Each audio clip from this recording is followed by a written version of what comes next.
Bismillahirrahmanirrahim. Hadis dari Abdullah bin Umar radhiyallahu anhuma.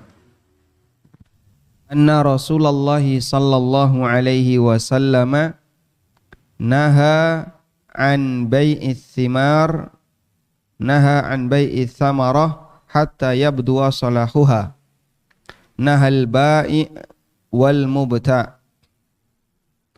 Dari sahabat Abdullah bin Umar radhiyallahu anhuma, beliau menceritakan bahwa Rasulullah sallallahu alaihi wasallam melarang jual beli buah-buahan sampai layak untuk dipanen. Beliau melarang penjual dan juga pembeli.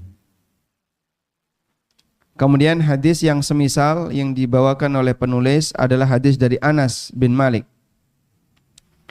An Anas bin Malik radhiyallahu anhu. Dari Anas bin Malik radhiyallahu anhu bahwa Rasulullah sallallahu alaihi wasallam naha an bai'ith thimar hatta tuzhi. Nabi sallallahu alaihi wasallam melarang jual beli buah sampai terjadi zuhu. Qila wa ma tuzhi? Lalu ada yang bertanya, apa yang dimaksud dengan tuzhi, terjadi zuhu? Qala, jawab Nabi sallallahu alaihi wasallam, hatta tahmarra, sampai buah itu memerah. Qala, kemudian beliau mengatakan, ara'aita idza mana Allahu thamrata bima yastahillu ahadukum mala akhi. Menurut kalian bagaimana jika ternyata Allah takdirkan gagal panen? Dengan alasan apa dia menghalalkan harta saudaranya? Baik, ini kita sedang berbicara tentang jual beli ijon. Jual beli ijon itu apa, Pak? Jual beli yang berwarna hijau, sarung hijau ini, baju hijau. Jual beli buah yang belum masak, belum layak untuk dipanen. Kalau kita membeli sesuatu, di antara syaratnya adalah kriteria dari sesuatu itu harus jelas. Jika membeli sesuatu, maka bagian dari syarat harus jelas kriteria. Jika tidak jelas kriteria, maka masuk sebagai transaksi jahalah, jual beli jahalah, yaitu jual beli yang di situ ada unsur ketidakjelasan. Kemudian yang kedua, di antara syarat jual beli, keberadaan barang itu memungkinkan untuk diserah terimakan. Kalau belum jelas apakah nanti bisa diserah terimakan, maka transaksi ini disebut dengan transaksi gharar. Barangnya mana? Ya nanti dulu. Lah mana? Belum tentu ada. Nah itu tidak boleh ya. Kalau barangnya belum tentu ada, tidak diperbolehkan. Nah, belum tentu ada, itu ada dua keadaan. Ada yang bergantung kepada perbuatan manusia, dan ada yang bergantung kepada takdir Allah, kondisi alam kalau bahasa kita ya. Ada yang bergantung kepada perbuatan manusia, seperti misalnya bergantung kepada kebijakan pemerintah. Ini barangnya kapan muncul? Ya kita tidak tahu. Nanti kalau pemerintah baik hati yang muncul, kalau barangkali agak sedikit mau ada kebijakan yang lain bisa jadi nggak muncul. Nah seperti ini tidak boleh ditransaksikan karena barangnya belum jelas keberadaannya. Apakah nanti bisa diserahkan ataukah tidak? Yang kedua, karena ketidakjelasan itu, keberadaan barang itu kembali kepada takdir Allah. Dalam arti bahasa kita kondisi alam. Ya ini kalau musim lagi baik mas bisa keluar. Tapi kalau musimnya kurang bagus nanti bisa jadi gagal panen. Nah model seperti ini tidak diperbolehkan untuk dijadikan sebagai objek transaksi. Jika itu dijadikan sebagai objek transaksi, maka termasuk di antara bentuk jual beli gharar. Termasuk di antara bentuk jual beli gharar. Nah, salah satu di antara objek itu adalah buah-buahan. Berarti buah-buahan ini masuk yang mana, Pak? Masuk yang mana? Hah? Yang pertama atau kedua? Kalau pertama tadi kan kebijakan manusia, yang kedua alam. Masuk yang pertama atau kedua? Yang alam ya. Jadi dia berkaitan dengan kondisi alam sehingga tidak diketahui apakah nanti berhasil panen atau tidak. Baik. Ini yang dimaksud dengan jual beli ijon yang dilarang, sebab keberadaan objek itu enggak jelas. Keberadaan objek itu tidak jelas, bisa jadi ada, bisa jadi tidak ada. Nah, sekarang kita lanjutkan ya. Dalam transaksi ijon itu kan berarti tadi masih bakal buah, calon buah yang belum layak untuk dipanen. Dalam masalah ini para ulama memberikan rincian. Yang pertama, jual beli buah hijau, jual beli buah yang mentah yang sudah dipetik. Jual beli buah mentah yang sudah dipetik. Seperti ini boleh atau tidak? Boleh atau tidak? Boleh. Misalnya kelapa, mangga, ijo kabeh itu.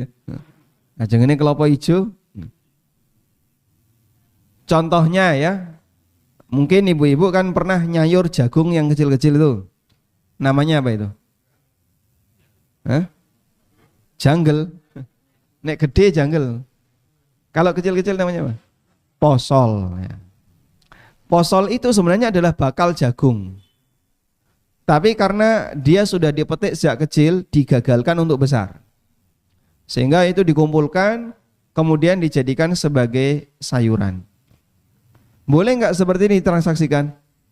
Ini belum layak dipanen, kok dijual? Nggak boleh. Jawabannya tidak masalah.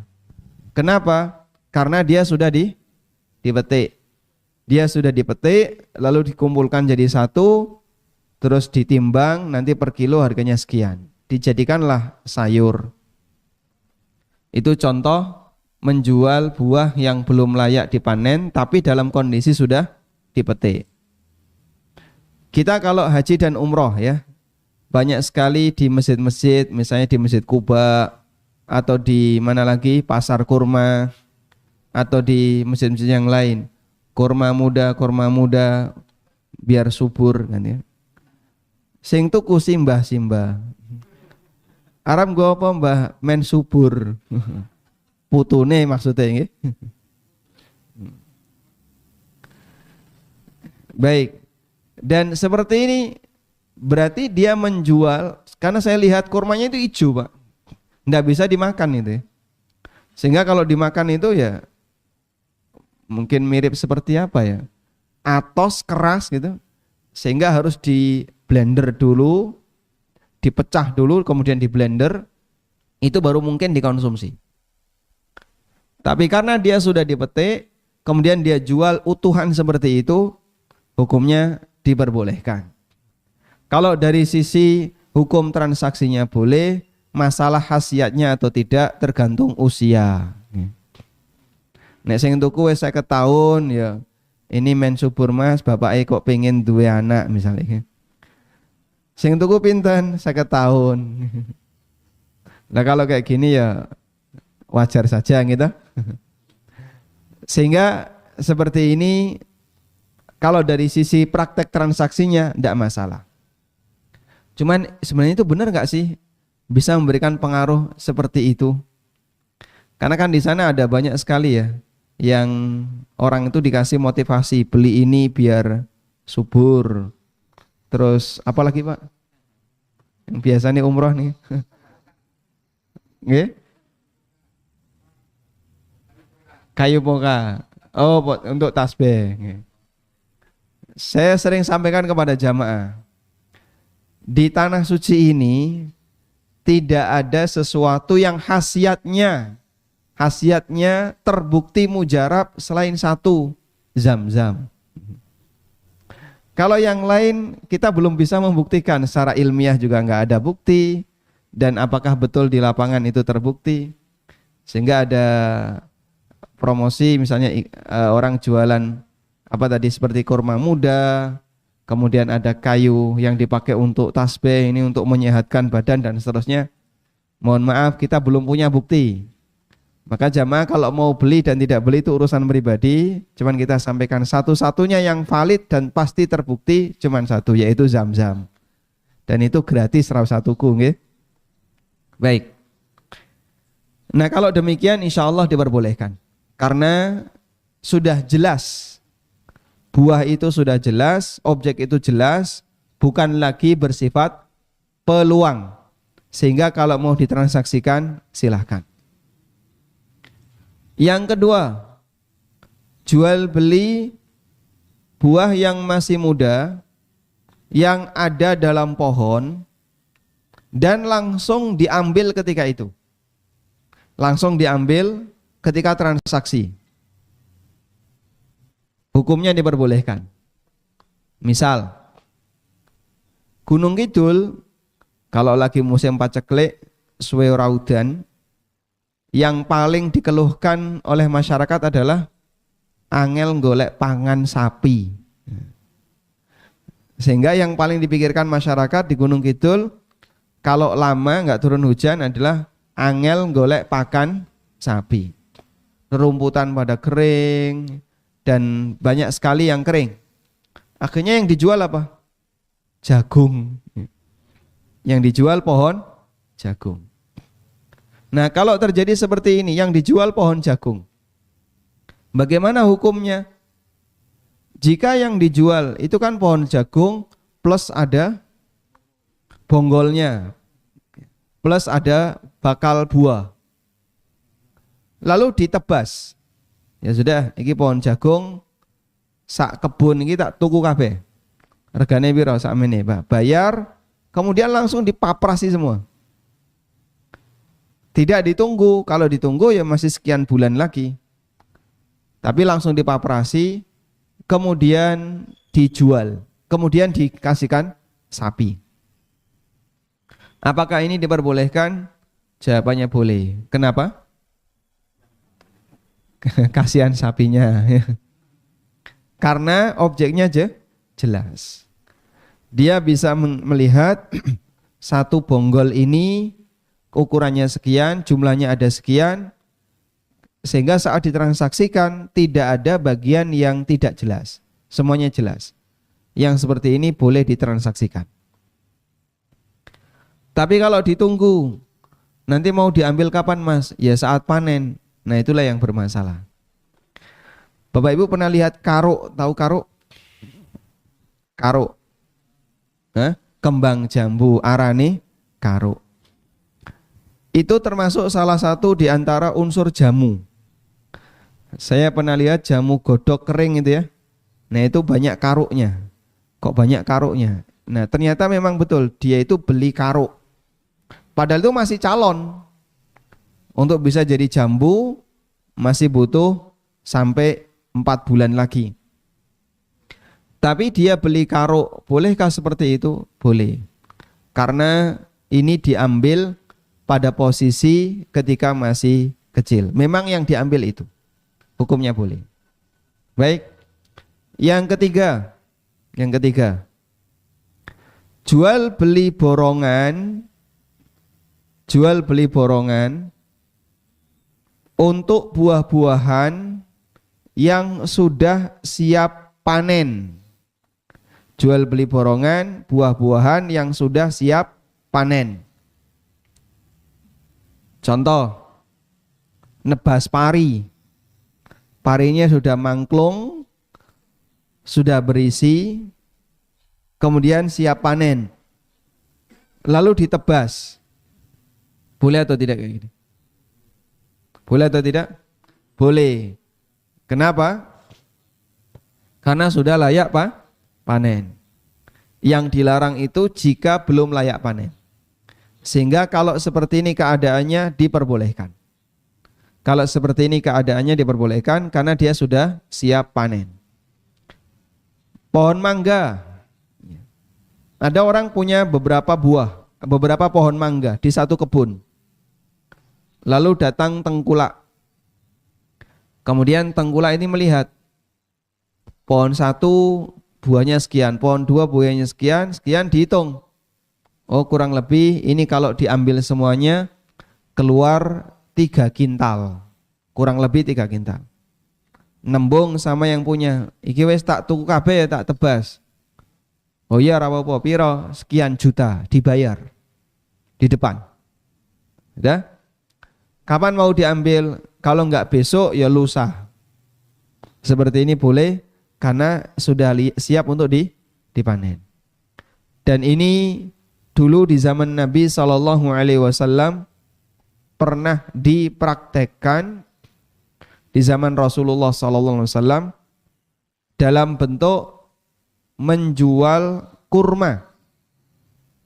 Ada orang punya kebun, dalam kebun itu ada sekian pohon kurma. Satu pohon kira-kira menghasilkan sekian tandan. Satu tandan isinya sekian, dihitung Pak. Setelah dihitung, nanti bisa ketemu angka sekian hasilnya. Terus diduiti, dibayar di depan. Ini yang disebut dengan jual beli dengan sistem jazafan. Dengan sistem jazaf, borongan, dan borongannya itu buah-buahnya masih di atas. Hukumnya bagaimana? Boleh, hukumnya boleh. Nah, yang keempat ini yang nggak boleh. Ada pohon, buahnya masih kecil-kecil, terus diborong sekarang, dibayar, ngambilnya sekian bulan lagi saat panen.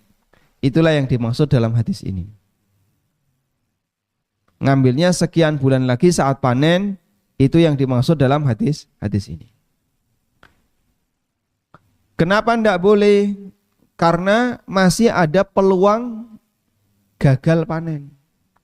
Nek rontok semuanya, yang beli nggak dapat duit apapun, nggak dapat buah apapun. Kalau banyak yang rontok, yang beli rugi. Dan kalau tidak ada yang rontok, selamat semuanya. Yang jual gelo, menyesal dia. Kenapa kemarin saya jual? Padahal ini bagus hasilnya. Coba kalau kemarin nggak saya jual, tak panen sendiri, tentu nilainya akan semakin banyak. Sehingga saat dia lihat buah itu ada di hadapan rumahnya, dalam keadaan bagus, diambil oleh orang lain. Dan dia nggak bisa menolak. Karena sudah ditransaksikan, sudah bayar. Itu contoh efek samping ketika orang melakukan transaksi goror, transaksi jual beli ijon, di mana itu bisa menyebabkan terjadinya sengketa antara penjual dan pembeli. Walhamdulillahirabbil alamin. Insyaallah dipahami ya. Baik. Kemudian tadi Pak, kembali kepada sistem nebas tadi ya. Ada nebas. Ini nanti kira-kira akan keluar sekian kintal. Lalu ditebas.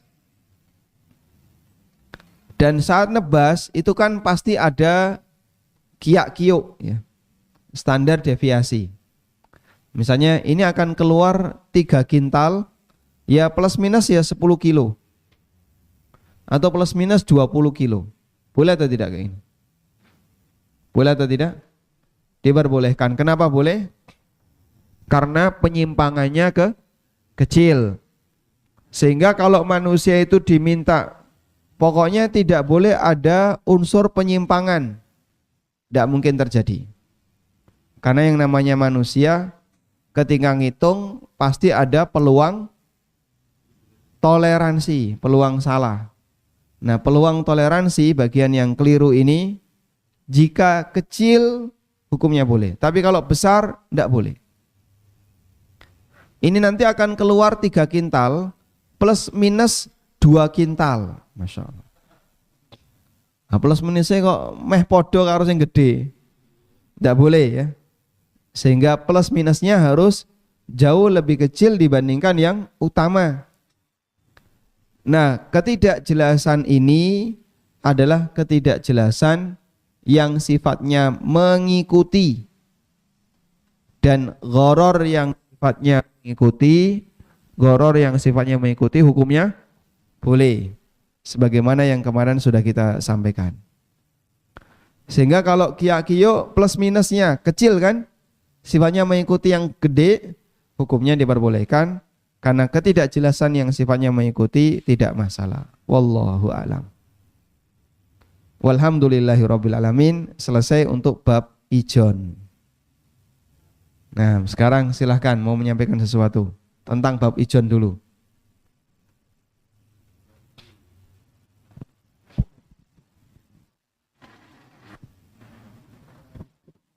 Assalamualaikum warahmatullahi wabarakatuh. Waalaikumsalam warahmatullahi wabarakatuh. Petani ini ya? Pengangguran. Masya Allah. Kebunnya dikelola oleh orang lain. Mau tanya, Monggo, Ustadz, kalau jual buah yang model karbitan, karena itu kan memang belum layak, tapi diusahakan dengan namanya asetilen atau karbit, itu nanti akan tampak lebih menarik walaupun itu belum layak untuk dimakan. Contoh misalnya buah mangga, buah pisang itu yang biasa dikarbit, itu dari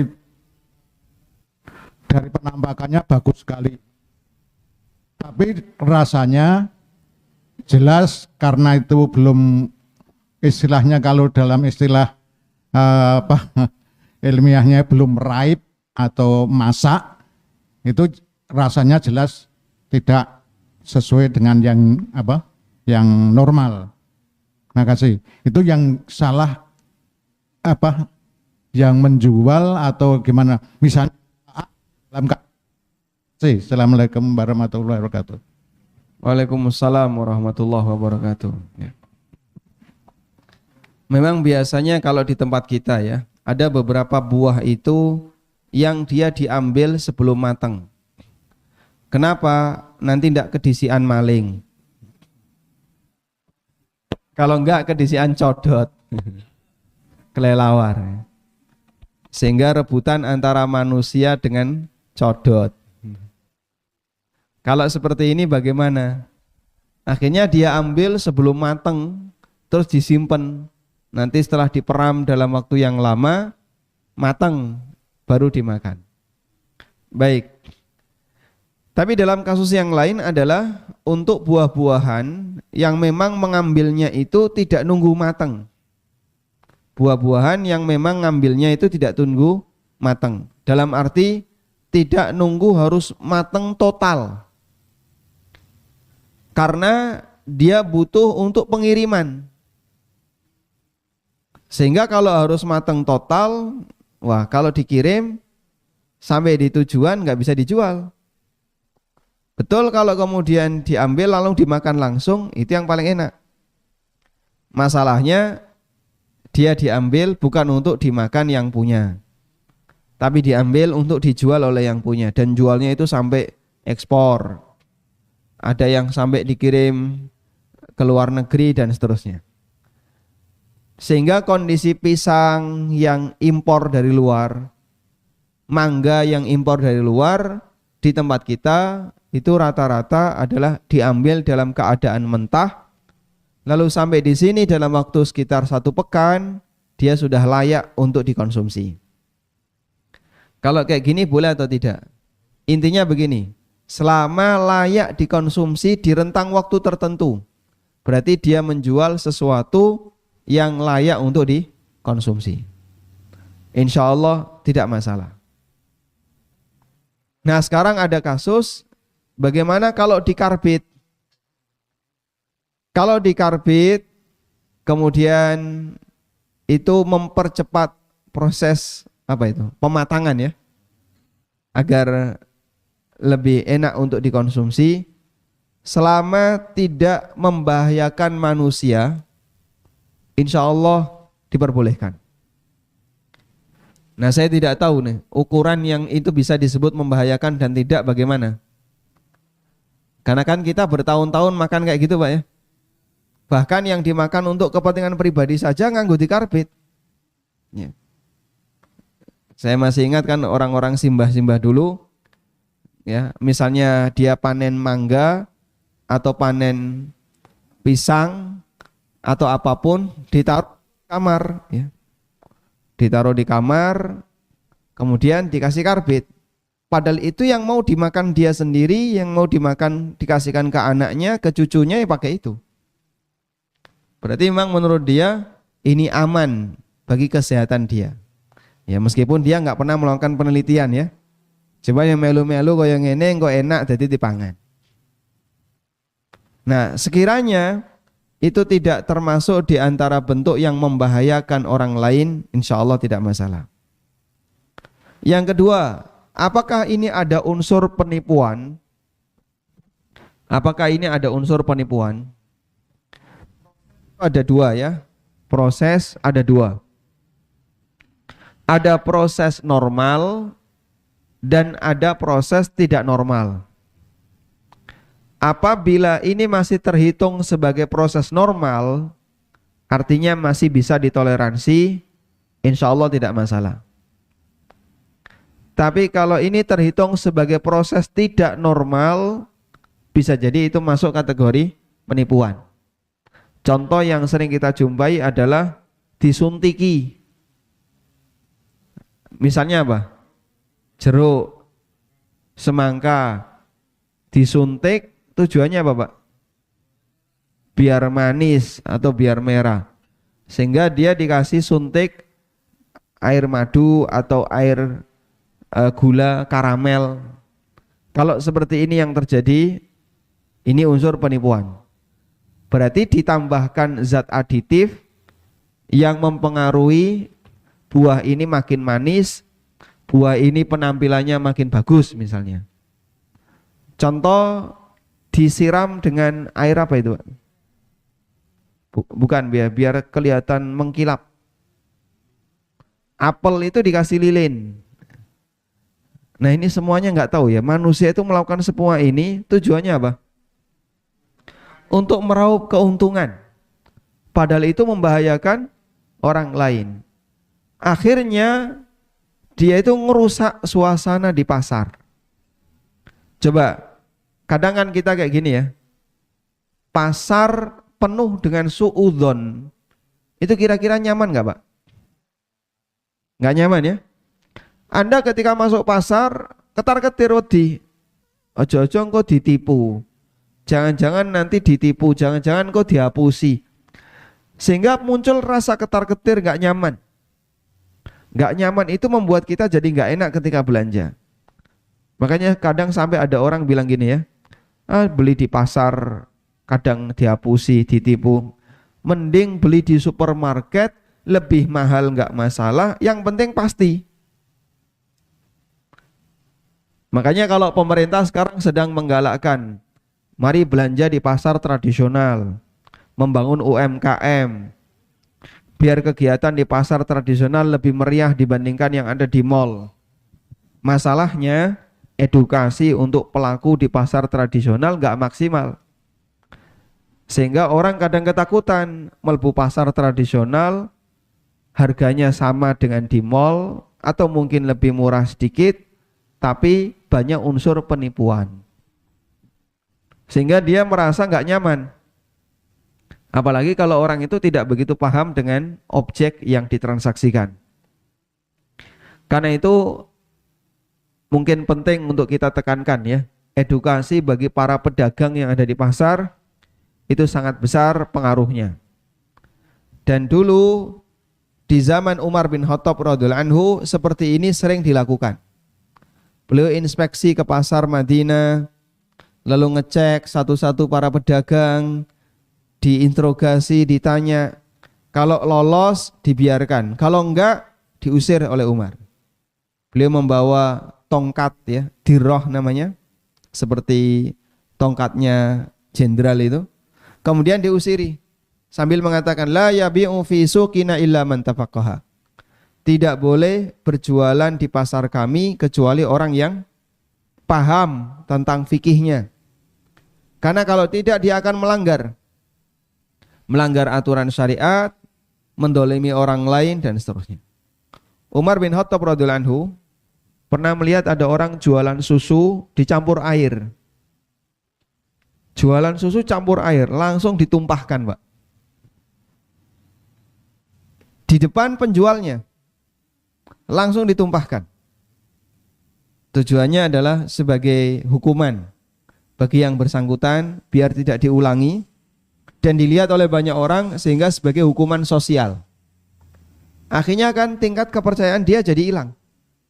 Orang kalau mau beli susu di tempat dia mikir, jangan-jangan nanti kamu ditipu, campuri banyu ini, dicampuri air, membuat dia jadi jualannya tidak laku. Kalau kayak gini yang dilakukan dan itu bisa tertib, maka insya Allah pasar itu terjaga dengan baik. Salah satu di antara sebab kenapa tidak terlindungi dengan baik adalah keberadaan orang-orang yang tidak bertanggung jawab melakukan pelanggaran-pelanggaran tadi yang menyebabkan ngerusak suasana di pasar. Baik, insya Allah bisa dipahami ini. Jadi kalau proses pengkarbitan tadi, apabila itu masih terhitung sebagai hal yang normal, insya Allah tidak masalah. Gimana Pak? Diformalin. Diformalin tidak normal ya? Nggak normal. Dan lebih dari itu ini berbahaya. Dikasih boraks misalnya. Itu kan zat untuk mengawetkan mayit. Tapi dikasihkan daging. Atau dikasih, bahkan ada nasi itu campur itu. Sehingga seger terus. Ini tidak boleh ya. Bisa membahayakan bagi manusia. Nah. Silakan Pak.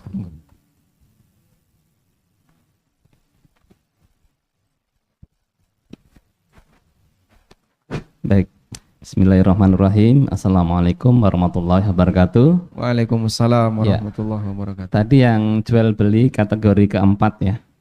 Ada barang belum siap, tapi yang punya ingin butuh uang ya. Terus pembelinya juga ada, tapi kan ada ketidakpastian ya, uncertainty ya. Bagaimana kalau dibuat perjanjian? Misalnya ini harganya sekian kira-kira, tapi belum tahu ya nantinya 100% atau tidak, tapi si pemilik itu sudah bisa mendapatkan uang sebagian. Nanti setelah selesai itu dilunasi atau sesuai dengan perjanjiannya, apakah bisa mendapatkan 100% atau tidak, tapi dalam proporsi atau perbandingan yang wajar. Sehingga tidak ada kerugian di pihak pemilik barang atau si pembeli. Assalamualaikum warahmatullahi wabarakatuh. Waalaikumsalam warahmatullahi wabarakatuh. DP, baik. Nah ini kasusnya kalau si penjual dia BU ya, dalam posisi BU, butuh uang. Akhirnya dia pengen ini dijual cepat, padahal belum layak untuk dijual. Boleh enggak misalnya dikasih DP terlebih dahulu, agar nanti masalah transaksinya diselesaikan di belakang. Sehingga misalnya ini DP 50% ya. Terus nanti pelunasannya kapan? Saat siap panen diambil terus ditimbang. Yang dijadikan acuan adalah kondisi buah saat panen. Nanti ketemu berapa kilo, lalu harganya ditetapkan. Sudah, setelah itu dilunasi kekurangannya. Misalnya mangga, diprediksi ini nanti akan keluar kurang lebih 3 kintal. Dalam satu kebun akan keluar kurang lebih 3 kintal. Baik, terus kamu mau jual berapa? Per kintal anggaplah 10 juta. 3 kintal berarti 30 juta. Saya minta karena saya butuh uang 15 juta. Sudah? Dibayarlah 15 juta. Dan nanti jika panen maka Kok ketemunya cuman 20 kintal, berarti yang dibayar 20 kintal, dikasih harga sesuai kesepakatan 1 kintal 10 juta, dibayar 20 juta. Kemarin sudah 15, orang ini konsumennya tinggal bayari 5 juta. Apakah seperti ini diperbolehkan? Lalu kalau tidak boleh, solusinya bagaimana? Baik, yang pertama begini, ada jual beli yang disebut dengan jual beli salam. Jual beli salam niku napa Pak? Jual beli di mana uang dibayar tunai di depan, tapi nanti barangnya menyusul di belakang. Uang dibayar tunai di depan, barangnya menyusul di belakang. Dan praktek salam ini sudah dilakukan oleh penduduk Madinah sebelum Nabi SAW tiba di kota Madinah.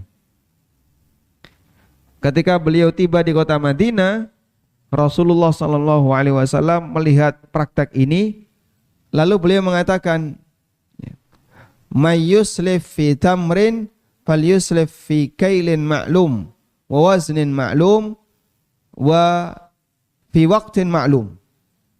Barang siapa yang mau melakukan transaksi salam untuk kurma, maka timbangannya harus jelas, ukurannya harus jelas, waktunya harus jelas. Sehingga boleh asal ada apa? Kriteria yang jelas. Dipahami Pak? Boleh asal ada kriteria yang jelas. Baik. Kalau seperti ini silahkan. Sehingga misalnya pembeli datang, saya butuh mangga, mana lagi 3 kintal. Jelas nggak ini? Jelas. Kapan Pak diserahkan? Saya minta sekarang bulan apa? Juli. Saya minta tolong diserahkan Oktober. Baik, ya insya Allah awal Oktober saya serahkan. Dia boleh pakai acuan. Waktunya rentang, awal Oktober. Awal tuh nggak pakai nentukan tanggal. Dari tanggal 1 sampai tanggal 10 itu masih dihitung awal Oktober. Baik, awal Oktober barang ada. Saya antar. Harganya berapa? Harus ditentukan. Harus ditentukan. Harganya per kintal 10 juta. Bapak butuh 3 kintal. Bayar 30 juta. Dan wajib tunai, tidak boleh ada yang tertunda. Berdasarkan fatwa dari para sahabat, di antaranya Ibnu Abbas, bahwa salam itu pembayarannya harus tunai, tidak boleh ada yang tertunda. Demikian pula keterangan Al-Kasani bahwa dalam jual beli salam uangnya wajib tunai, tidak boleh ada yang tertunda. Sehingga tidak boleh setengah dulu, tidak boleh, harus 100%. Sudah? Nah, selanjutnya penjual akan menyerahkan mangga sebanyak 3 kintal dengan kriteria jenis mana lagi, gitu, dan diserahkan di awal Oktober. Dari mana mangga itu dia dapatkan? Bisa dari kebunnya sendiri, dari kebun orang lain, maupun dari siapapun. Sehingga tidak terikat dengan kebun pribadi. Praktek ini legal secara syar'i. Disebut jual beli apa tadi? Salam. Disebut dengan jual beli salam. Dipahami insya Allah Pak ya? Baik. Namun para ulama menjelaskan, salam itu tidak boleh dari satu kebun. Tidak boleh menentukan dari satu kebun. Saya maunya hanya dari kebun Pak Ahmad. Selain kebun Pak Ahmad saya tidak mau. Ini tidak boleh, karena kalau menentukan dari satu kebun ada resiko gagal panen. Nah, saat ada resiko gagal panen, berarti ada resiko barang tidak bisa diserahkan. Sehingga penjual harus diberi kebebasan untuk mencari barang dari banyak tempat. Bisa di kebunnya Pak Ahmad, di kebunnya Pak Rudi, atau di kebunnya Pak Adi, terserah. Yang penting pokoknya mendapatkan mangga sebanyak 3 kintal dengan jenis mana lagi. sesuai dengan transaksi di depan. Nah kalau seperti ini insya Allah tidak masalah. Nah untuk kasus yang tadi disampaikan, berarti kita bisa membuat kesimpulan, ya itu tidak boleh dilakukan. Sehingga nanti nunggu ya panennya berapa dapatnya, baru itu yang saya bayar. Kalau kayak gini berarti dia mentransaksikan objek yang belum jelas, melakukan akad untuk objek yang belum jelas, dan itu tidak boleh.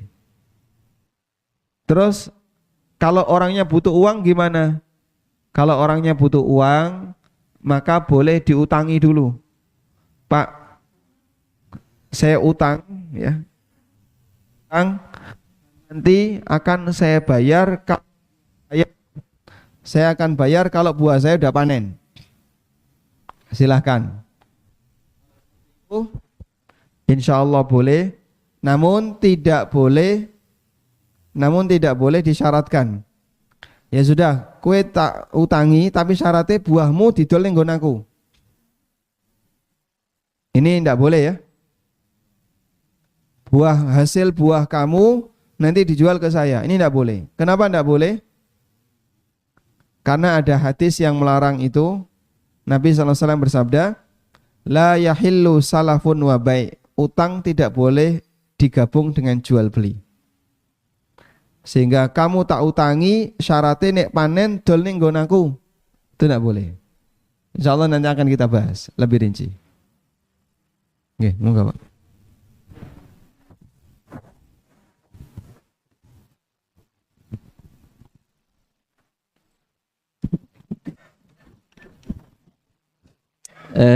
Pertama, mumpung masih ingat ya, yang salam tadi. Salam itu si pembeli harus membayar lunas, padahal dia tidak mendapatkan apa-apa. Kan jadi seolah-olah tidak seimbang ya. Posisinya dia dalam posisi yang lemah. Kalau misalnya nanti tidak dipenuhi, dia kan tidak ada pegangan. Itu pertama. Kecuali kalau dicicil dulu ya, pakai DP atau apa. Yang kedua, yang tadi melarang bahwa beli pakai DP, nanti kemudian ada perjanjian sesuai dengan hasil yang diperoleh. Itu sebenarnya kalau bukan dari fikihnya ya, kan saling menguntungkan ya, baik si pemilik yang butuh uang dan si pembeli juga nanti ketika dia mendapatkan hasilnya, produknya tidak dirugikan. Dan sebenarnya kalau dalam praktek modern kan bisa dibuat perjanjian, pakai perjanjian yang mengikat kedua belah pihak sehingga masing-masing punya kekuatan, dan misalnya ada penyimpangan atau ketidaksesuaian itu tidak ada yang dirugikan karena pasti akan diselesaikan di pengadilan lah katakanlah. Jadi tanggapan saya saja ya, meskipun ini tidak dibolehkan oleh agama, tapi kebutuhan dalam praktek modern saya kira butuh hal-hal semacam ini yang mungkin apakah ada ijtihad atau pemikiran modern para ahli fikih untuk mengatasi berbagai kebutuhan di zaman sekarang. Mungkin begitu Pak. Atur nuwun. Wassalamualaikum warahmatullahi wabarakatuh. Waalaikumsalam warahmatullahi wabarakatuh. Baik. Jadi Bapak Ibu yang kami hormati, tolong bedakan dua hal ini ya. Yang pertama adalah aturan syariat. Yang kedua adalah kesepakatan yang dilakukan oleh pelaku akad. Ini dua hal yang berbeda. Kalau aturan syariat, maka yang harus kita ikuti adalah sebagaimana yang tertera dalam Al-Quran, hadis maupun penjelasan para ulama dalam masalah itu. Sehingga kita hanya bisa mengikuti. Sedangkan kesepakatan ini kembali kepada persetujuan kedua belah pihak. Nah, untuk masalah safety, akad, keamanan kedua belah pihak dan seterusnya kembali kepada kesepakatan. Kesepakatan ini boleh oleh Nabi SAW dikasih batasan. Kullu syartin laisa fi kitabillah fahuwa batil walau kana mi'ata syartin. Semua kesepakatan yang bertentangan dengan aturan statusnya batil meskipun jumlahnya 100 kesepakatan. Karena itu kesepakatan yang dibuat oleh seseorang dalam sebuah akad syaratnya satu, apa itu? Tidak bertentangan dengan aturan. Sehingga ini ada aturan, ini ada kesepakatan, aturan syariat ini diberikan sebagai panduan hukum, kesepakatan ini sebagai pelengkap yang dibutuhkan oleh masing-masing. Sehingga yang kedua itu menyesuaikan kebutuhan. Butuh A, butuh B, butuh C. Dalam aturan nggak menyebutkan itu. Tapi kebutuhannya ada, silahkan disebutkan. Yang penting yang kedua ini tidak bertentangan dengan yang pertama. Begitu ya. Ini kaidah umumnya. Masya Allah.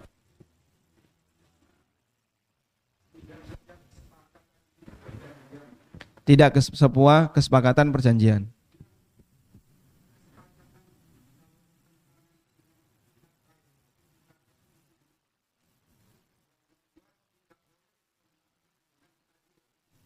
Kesepakatan tidak boleh bertentangan dengan keadilan, kejujuran.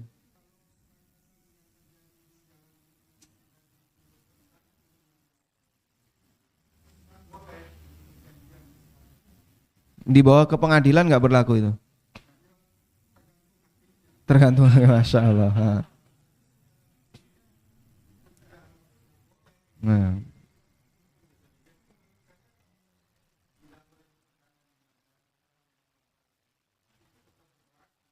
Baik. Baik, alhamdulillah. Dan ya intinya dibedakan dua ini Pak ya. Jadi ada aturan, ada kesepakatan. Dan tadi beliau tambah satu lagi yaitu kejujuran. Kemudian apa lagi Pak? Etikat baik dan prinsip keadilan. Baik. Baik, mungkin ini yang jadi tambahan catatan ya.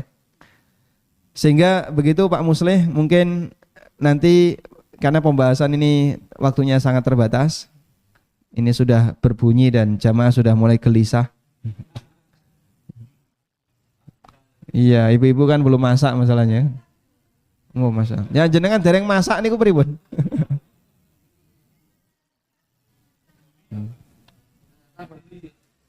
Atau besok lagi? Besok lagi, baik, disimpan dulu nggih. Nah, disimpan dulu. Nah. Baik. Insya Allah nanti kita detailkan lagi di pertemuan berikutnya berkaitan dengan masalah antara aturan dengan kesepakatan ya. Antara aturan dengan kesepakatan. Toleransinya bagaimana, kapan itu diperbolehkan dan kapan itu dilarang. Wallahu alam. Apa besok panel aja Pak ya? Saya Pak Nur Hasan. Nanti moderatornya sinten nih. Baik, demikian wassallallahu ala nabiyyina Muhammadin wa ala alihi wa sahbihi wasallam.